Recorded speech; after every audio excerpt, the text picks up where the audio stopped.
오늘 말씀은 요한복음 8장 1절로 11절까지 말씀입니다. 요한복음 8장 1절로 11절까지 말씀입니다. 제가 하나님의 말씀을 봉독해 올리겠습니다. 하나님의 말씀을 들으시기 바랍니다. 예수는 감난산으로 가시니라. 아침에 다시 성전으로 들어오시니 백성이 다 나오는지라. 앉으사 그들을 가르치시더니 서기관들과 바리새인들이 음행 중에 잡힌 여자를 끌고 와서 가운데 세우고 예수께 말하되, 선생이여, 이 여자가 간음하다가 현장에서 잡혔나이다. 모세는 율법에 이러한 여자를 돌로 치라 명하였거니와 선생은 어떻게 말하겠나이까? 그들이 이렇게 말함은 고발할 조건을 얻고자 하여 예수를 시험함이러라. 예수께서 몸을 굽히사 손가락으로 땅에 쓰시니 그들이 묻기를 마지 아니하는지라.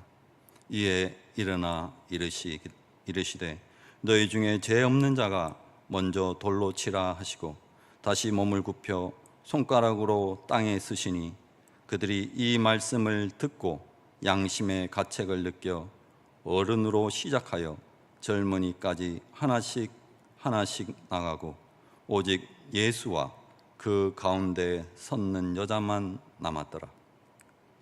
예수께서 일어나사 여자 외에 아무도 없는 것을 보시고 이르시되, 여자여, 너를 고발하던 그들이 어디 있느냐? 너를 정죄한 자가 없느냐? 대답하되, 주여, 없나이다.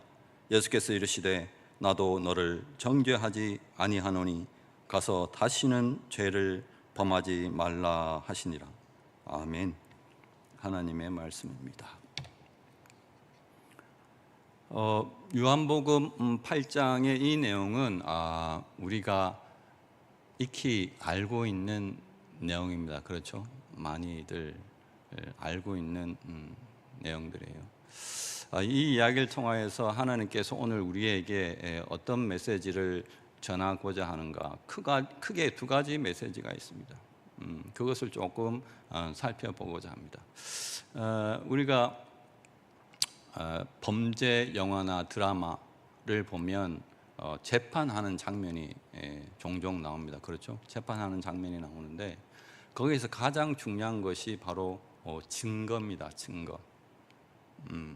그 증거를 통하여서 죄인의 죄 여부를 확증하죠. 그런데 그 증거가 불충분하면 판사가 선고를 할 수가 없습니다. 왜냐하면 법의 정당성을 확보하지 못했기 때문에 선고할 수 없습니다. 그리하면 다시금 검사들이 증거를 재수집을 하게 되죠. 그렇게 됩니다. 멀리 갈 길도 없이 지금 우리나라에 일어나고 있는 TV만 틀면 나오는 뉴스들이 이러한 것들이죠. 이러한 영화에서, 이러한 사건들에서 무엇을 말하고자 하냐면, 오늘 예수님도 어떻게 보면 바리새인과 종교적 지도자, 서기관들로부터 어떤 범죄의 혐의를 입고 증거를 확보하고자 하는 그러한 사건에 놓이게 됩니다. 왜 예수님을 종교 지도자들은, 그 당시 유대인들은 잡아 죽이려고 하는가? 그것은 예수님이 조상 대대로부터 내려오던 자신의 어떤 종교적 기득권을 인정하지 아니하기 때문입니다. 그래서 그들은 그들의 기득권을 유지하고자 예수님을 고발할 증거를 찾고자 합니다. 그냥 예수님을 잡아 죽이면 되는데 왜 증거를 찾으려고 하는가? 바로 율법적 정당성을 가지기 위해서입니다. 7장 50절을 보면 그것을 니고데모라 하는 사람이 말합니다. 그중 한 사람 곧 전에 예수께서 왔던 니고데모가 그들에게 말하되 우리 율법은 사람의 말을 듣고 그 행한 것을 알기 전에 심판하느냐?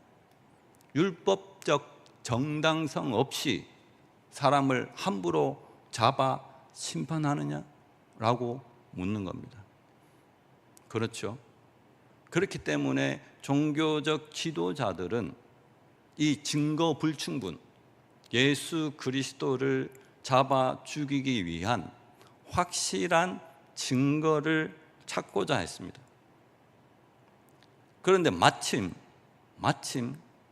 현장에서 간음한 여자를 발견하게 됩니다. 이 사건을 가지고 옵니다. 그런데 이상한 점이 있습니다. 율법에는 간음한 여자를 어떻게 처리하라고 말씀하는가 하면 신명기 20장인가요? 신명기 22장에서는 이렇게 말을 하고 있습니다. 한번 읽어볼까요? 어떤 남자가 유부녀와 동침한 것이 드러나거든 그 동침한 남자와 그 여자를 둘 다 죽여 이스라엘 중에 악을 제할지니라. 처녀인 여자가 남자와 약혼한 후에 어떤 남자와 그를 성읍 중에서 만나 동침하면 너희는 그들을 둘 다 성읍 문으로 끌어내고 그들을 돌로 쳐 죽일 것이니 라고 이렇게 설명을 하고 있습니다. 조건이 나오죠. 어떤 조건입니까? 두 가지 조건입니다. 하나는 유부녀, 결혼한 여자. 또 하나는 결혼을 안 했지만 약혼한 여자. 이 두 여자가 남자와 동침을 하면 어떻게 된다고요? 이 둘 다 성문으로 끌어내서 죽여야 됩니다. 이런 점을 미루어 봤을 때 오늘 바리새인들과 서기관들이 데리고 온 현장에서 간음한 여자, 이 사건은 뭔가 의심적이 있다라는 거예요. 왜? 현장에서 간음했단 말이죠. 그게 잡혔다고요. 그러면 남자는 어디 갔나? 남자. 여기서 율법에는 반드시 남자와 여자 둘 다. 특히 이번 사건은 현장에서 잡혔단 말이죠. 그럼 남자도 있어야 되는 거예요. 남자가 없어요. 왜 남자가 없을까? 이건 갸우뚱합니다. 그렇죠? 그리고 두 번째 의심점은 이겁니다. 그러한 법적 다툼, 율법의 어떤 행위를 범한 자는 어디로 갑니까? 법정으로 갑니다. 사내들인 공의회로 갑니다. 사내들인 법정으로 가거든요. 그런데 왜 이 사람들은 사내들인 법정으로 안 가고 예수께 데리고 왔을까? 뭔가가 냄새가 난다는 거죠. 이 여자를 율법적으로 처벌하는 것이 맞냐 오느냐가 문제가 아닙니다. 만약에 그것이 문제라면 남자까지 데리고 와야 됩니다. 예수님은 이것을 알았을까요? 그들이 이것을 가지고 자신을 잡을 어떠한 증거를 갖고자 한다는 걸 알았을까요? 알았습니다. 분명히 알았습니다. 그러나 이것은 예수님이 어떤 쪽으로 선택을 해도 불리하게 되어 있습니다. 불리하게 되어 있어요. 만약에 예수님이 돌을 들어 율법에 명한 것 같이 쳐라 이렇게 말을 했으면 이 종교 지도자들은 바로 예수님을 로마 법정에 고발하려고 합니다. 왜? 어떤 그 사람의 생사 여탈권은 그 당시에 로마 법정에서 집행을 하고 있습니다. 사법적 권한을 로마가 갖고 있다고요. 물론 특별한 경우를 제외하고 그들 유대인들의 어떤 종교적 심판에 가까운 그런 신성 모독죄나 성전을 모독했다, 뭐 이런 것을 제외하고는 대부분의 생사 여타권을 로마 법정에서 행하고 있습니다. 그런데 예수께서 이 여자를, 가늠한 여자를 돌로 쳐라라고 해버리면 이 바리새인들은 바로 로마 법정에 고소할 증거, 빼박 증거로 쓰려고 하는 것입니다. 만약에 그 여자를 놓아줘라 라고 말을 하면 어떻게 되나요? 그렇게 되면 이 예수는 반대로 사내들인 법정에 고발이 됩니다. 왜? 율법을 지키지 아니했다고. 그럼으로써 당신은 선지자도 아니고 메시아도 아니야. 어떻게 선지자가 됐다고, 메시아가 됐다고 스스로가 고백하는 사람이 율법을 지키지 아니하냐. 바로 사내들인 공의회에 고발을 됩니다. 이러지도 못하고 저러지도 못하고. 그러면 예수님께서는 그것을 다 알면서 이 사건을 왜 받아들였을까요? 이걸 통하여 무엇을 말하고자 하는 건가요? 첫 번째는 그겁니다. 우리가 너무나도 사람을 정죄하는데 도가 텄다. 누가 가르쳐 주지도 않았는데 어떠한 사람의 잘못을 지적하거나 그걸로 인하여서 정죄하는 데는 도가 텄다.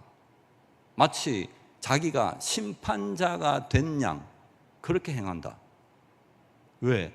그렇게 행함으로써 자신의 정당성을 확보하려고 한다. 남을 해하면서 내가 옳음을 드러내려고 한다는 것을 하나님께서는, 예수님께서는 이 사건을 통하여 드러내고자 하는 겁니다. 법의 집행은 사회 질서를 유지하는 데 반드시 필요합니다. 그러나 법의 집행이 그 사회를 정화시킬 수는 없습니다. 사람의 영혼을 변화시킬 수는 없습니다. 한 예로 이런 것이 있습니다. 어떤 예가 좋을까? 제가 이제 책을 찾다가 한 이야기가 생각이 났어요. 이것이 딱 맞겠다. 레미제라블 들어보셨죠? 레미제라블. 프랑스어입니다. 프랑스어. 뜻이 뭐냐면 그 불쌍한 사람들, 그 가련한 사람들이라는 프랑스 소설입니다. 19세기에 나왔는데요. 읽어보셨죠? 대단하십니다. 우리나라 말로 뭡니까 그게? 장발장이죠. 장발장.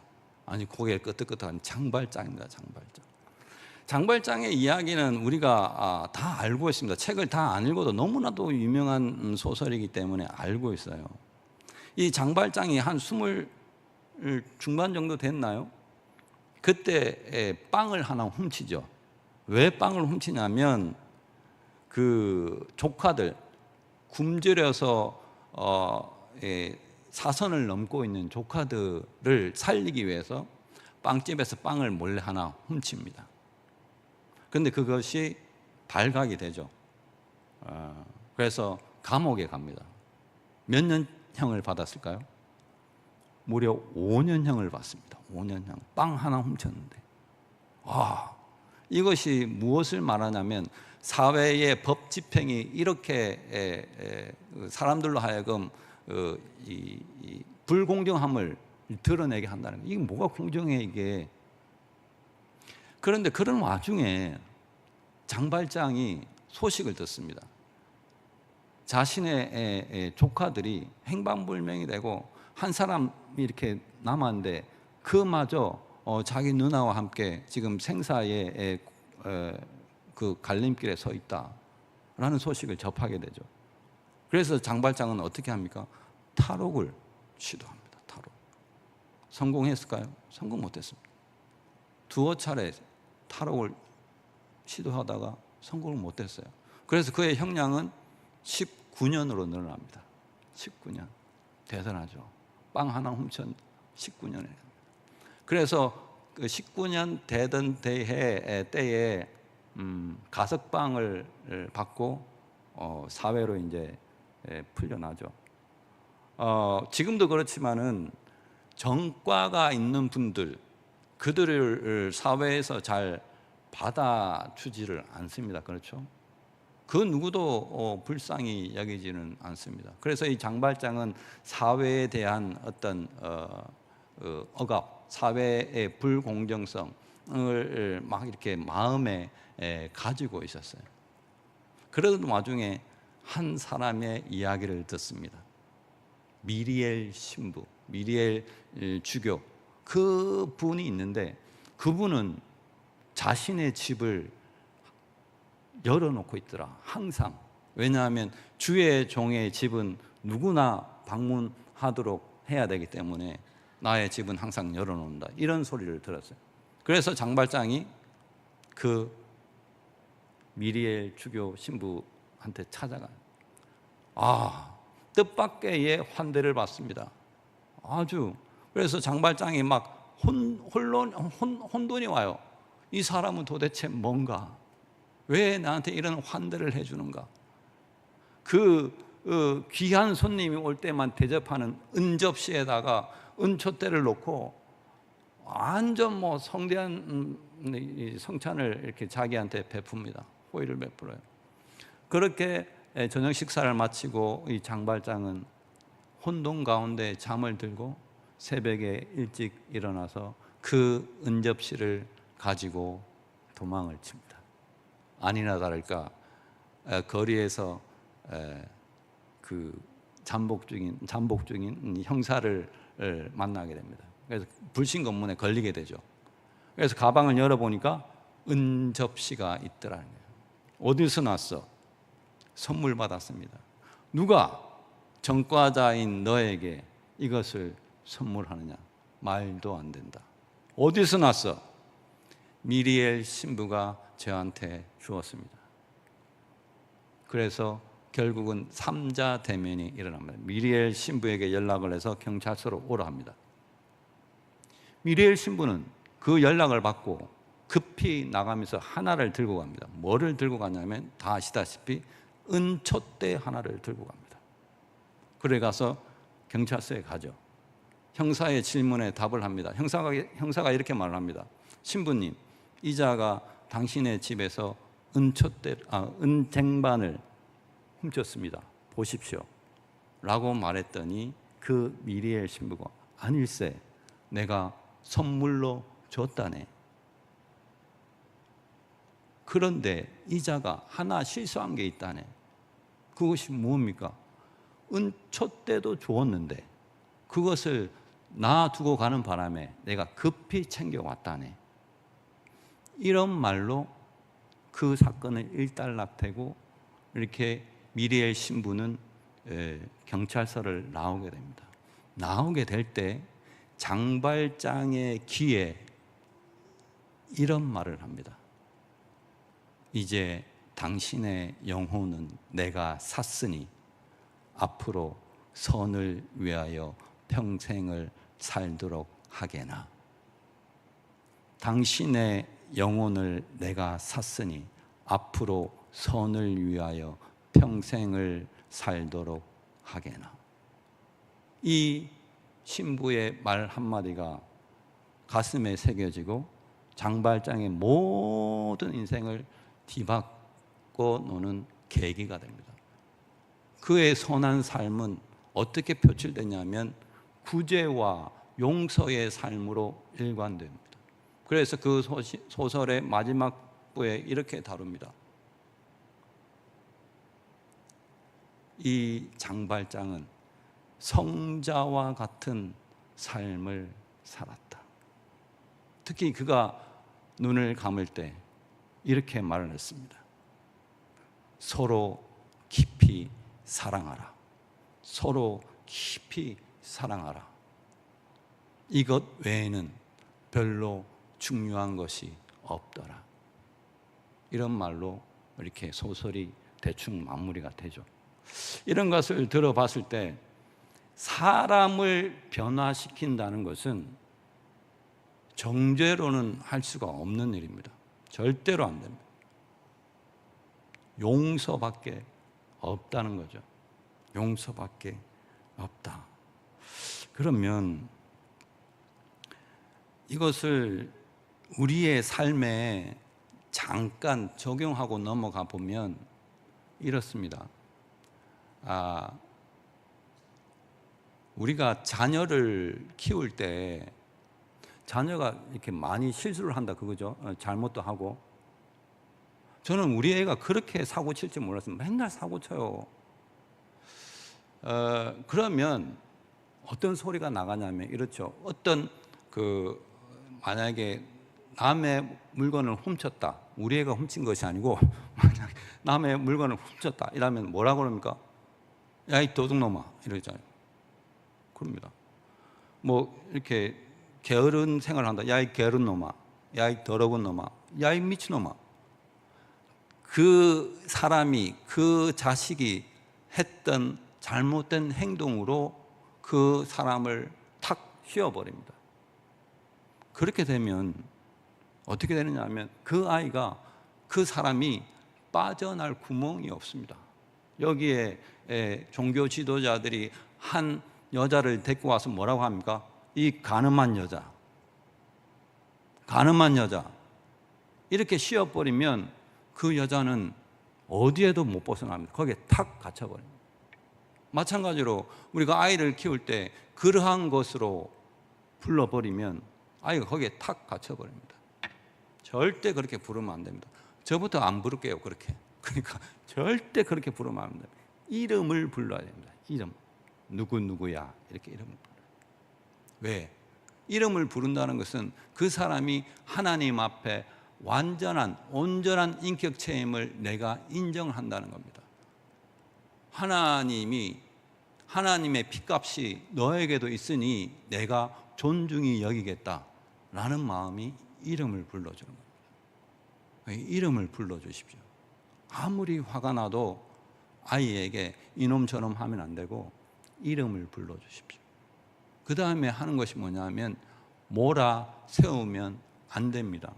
여기 보면 3절에 음행 중에 잡힌 여자를 끌고 와서 가운데 세우고 이렇게 정가운데 세워버립니다. 모든 시선이 그 여자에게 행합니다.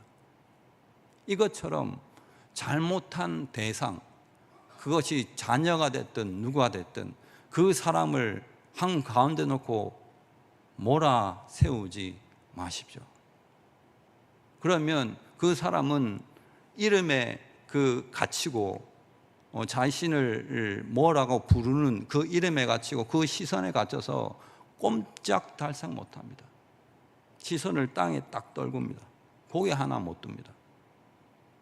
그러면 부모된 우리는 자녀를 키울 때 이름을 부르고 몰아세우지 않으면 어떻게 해야 되냐면 누구누구야 이름을 부르면 지가 잘못했던 걸 알아요. 양심이 말하기 때문에 고개를 떨굽니다. 그러면 부모가 해야 될 일은 뭐냐면 눈을 맞추는 겁니다. 눈을. 어디서 이게 잘못해놓고 고개 들어 이렇게 하면 안 된다니까요. 이렇게 하면 안 돼. 이렇게 나면 이제 끝나는 거예요. 고개를 숙일 때 고개 들어도 돼. 눈을 맞추세요. 눈을. 그러면 양심이 호소하는 소리가 들려요. 그 아이의 마음에. 그리고 말을 합니다. 잘못했습니다. 엄마 잘못했어요. 아빠 잘못했어요. 너 잘못했지? 이 말은 부모 입에서 나오는 말이 아니에요. 너 간음했잖아. 그거는 고발자의 입에서 나오는 것이 아니에요. 그 한자, 그 자의 입술에서 나오도록 기다려야 되는 거예요. 나 잘못했어요. 그러면 부모가 어떻게 해야 됩니까?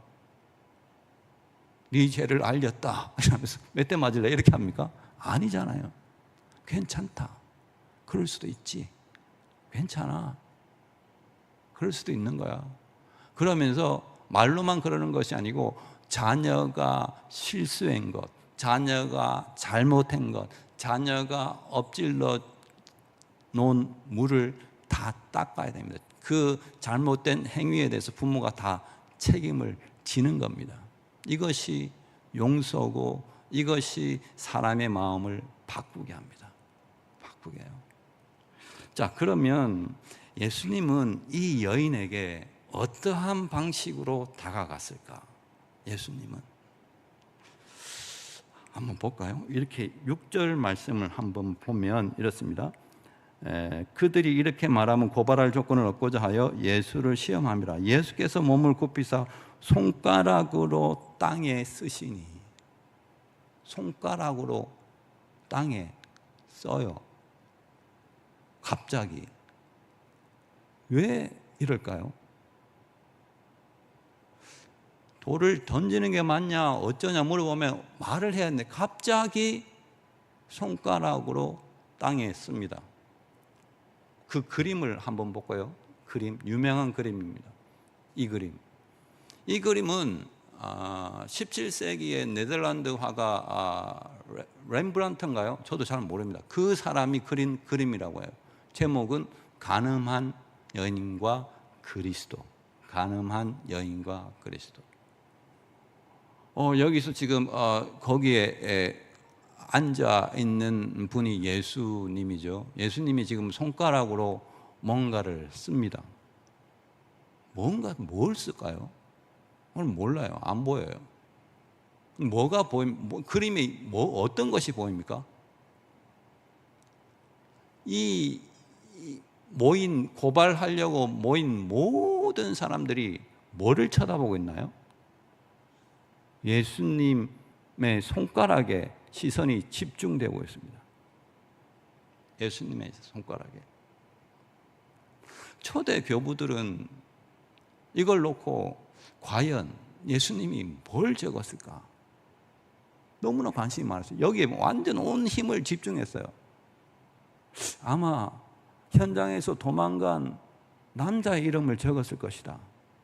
아니면 그 고발한 사람들의 걸프렌드의 이름을 적었을 것이다. 아니면 십계명을 적으면서 마음으로 간음한 자마다 다 간음했다 이런 것을 적어.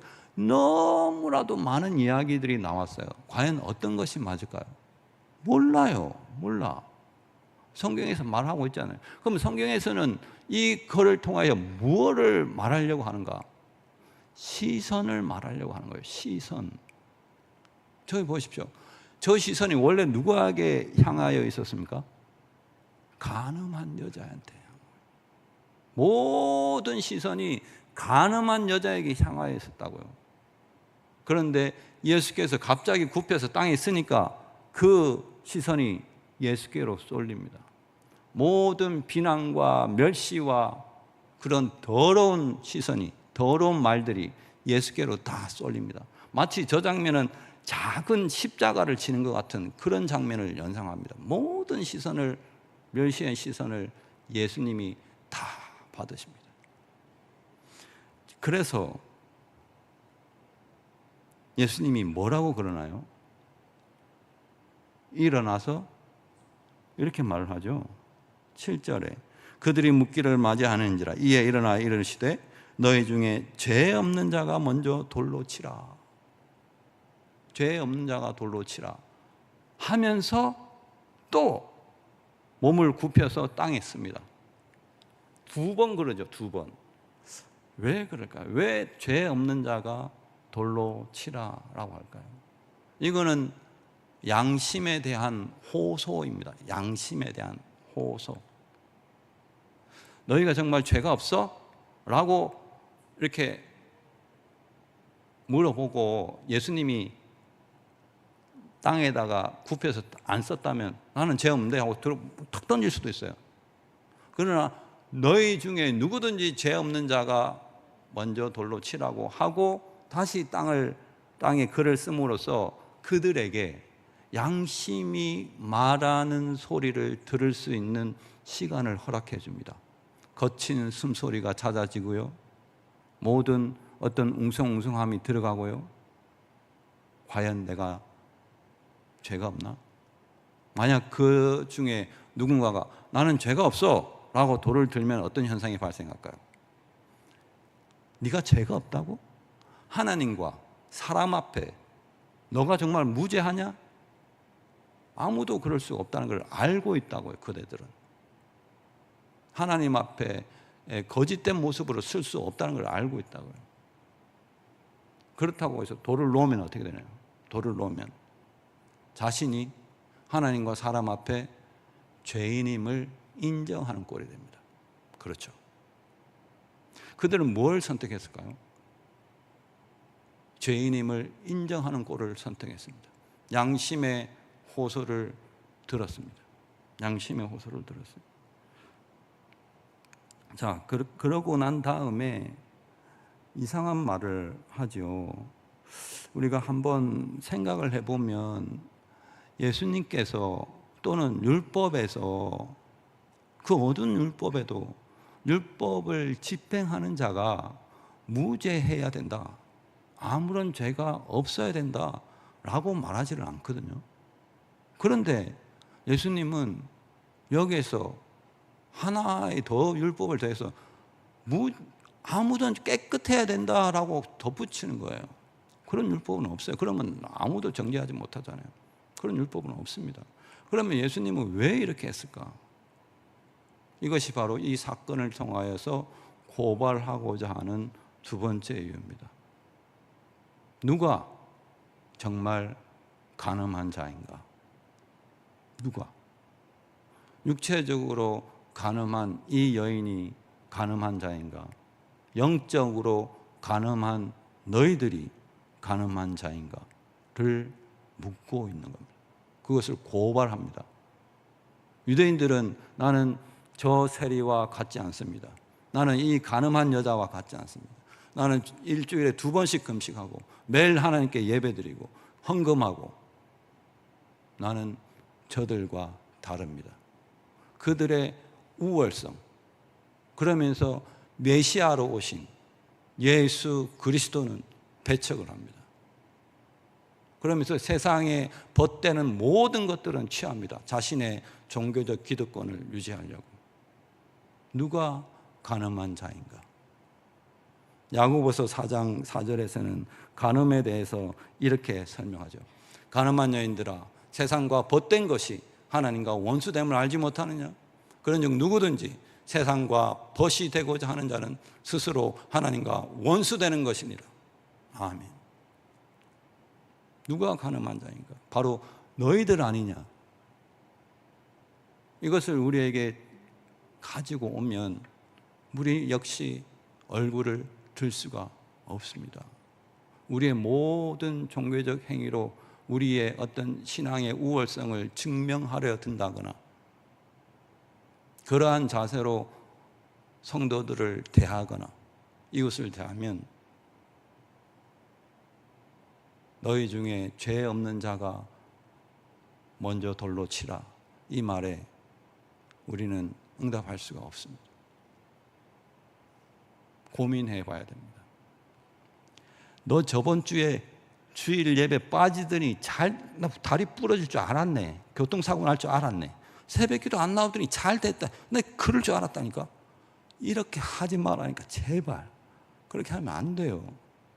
그러면 예수님은 결국 우리에게 원하시는 것이 무엇인가? 10절 11절 읽어볼까요? 예수께서 일어나사 여자 외에 아무도 없는 것을 보시고 이르시되 여자여, 너를 고발하던 그들이 어디 있느냐? 너를 정죄한 자가 없느냐? 대답하되 주여 없나이다. 예수께서 이르시되 나도 너를 정죄하지 아니하노니 가서 다시는 죄를 범하지 말라 하시니라. 예수께서는 무엇을 말하고자 하는가? 무엇을 말하고자 하는가? 예수님이 얼마 동안 앉아 있었을까요? 거기에 여기 보면 예수께서 일어나사 앉아 있었다는 거잖아요. 모든 고발하는 그 자들이 돌을 놓고 돌아갈 때 한 얼마 정도 걸렸을까요? 시간이 좀 걸렸을 거로 예상이 되죠. 금방 1, 2분 만에 일어나는 일이 아니다, 그죠? 이것은 하나님의 배려입니다. 배려. 고발하는 자들에게는 양심의 호소의 소리를 들을 수 있도록 하나님이 땅에 친히 글을 쓰시면서 기다려 준 거예요. 또한 하나의 배려는 누구에게 향하고 있냐면 고발당한 간음한 여자에게 향하고 있습니다. 그 여자는 시선을 땅에 고정시킵니다. 그 여자와 눈을 맞추려면 어떻게 해야 될까요? 예수님이 몸을 굽혀야 합니다. 그래야 고개 숙인 그 여인과 눈을 마주합니다. 예수님과 눈을 마주한 그 여인에게 어떠한 감정이 들었을까요?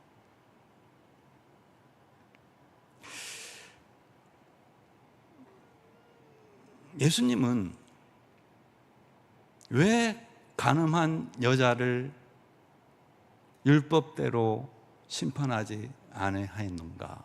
예수님은 죄가 없으시잖아요. 그러면 율법대로 심판해야지, 하나님의 정의, 하나님의 공의를 행해야지 예수님이 왜 율법대로 하지 아니하였는가? 실상은 율법대로 했습니다.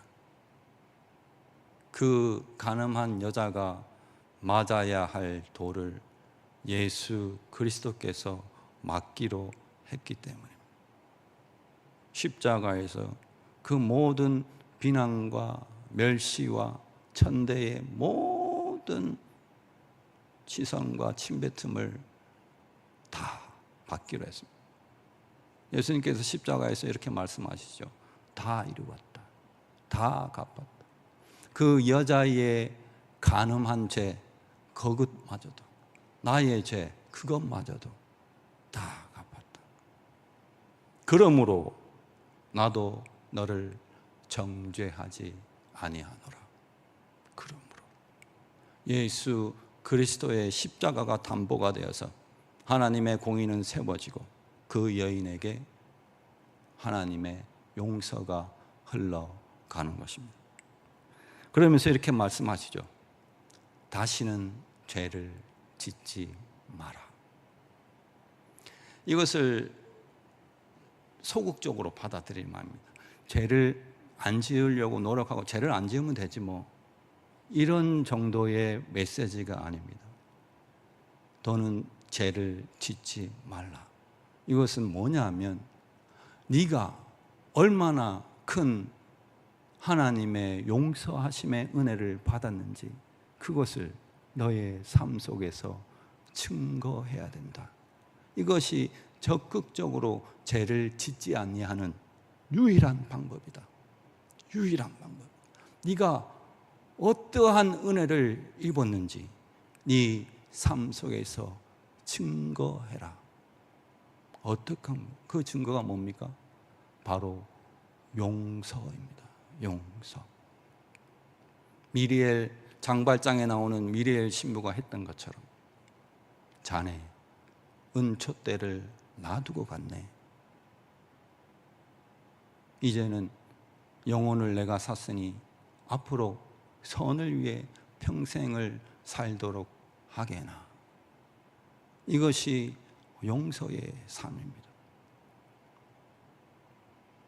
변화의 삶을 살고 싶다. 내 삶이 왜 이래? 이러한 사람들은 하나의 방법밖에 없습니다. 용서의 삶을 살아야 됩니다. 내게 아직도 예수 그리스도의 은혜가 흐르고 있다는 것을 증명하는 것이 용서의 삶입니다. 용서는 예수 그리스도의 십자가로 나아가는 유일한 문입니다. 유일한 문입니다.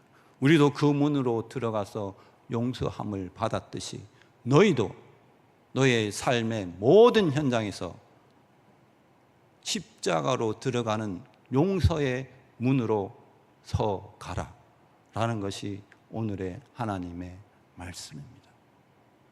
이 말씀에 우리 모두가 아멘으로 받아서 하나님의 용서의 삶이 우리의 삶의 모든 현장에서 실질적으로 일어나기를 주님의 이름으로 축원합니다. 기도하겠습니다. 하나님 아버지, 은혜를 감사합니다. 아직도 우리의 삶 가운데 예수 그리스도의 용서의 은혜가 흐르고 있음을 우리가 증거하기를 원하오니 하나님, 우리의 삶을 용서와 구제의 삶으로 변화시켜 주시옵소서. 우리가 예수 그리스도의 십자가의 문이 되기를 원하오니 우리의 삶을 통하여 들어온 모든 이들마다 예수 그리스도의 용서함을 받아 누릴 수 있도록 우리를 사용하여 주시옵소서. 감사하며 예수님의 이름으로 기도드리옵나이다. 아멘. 주기도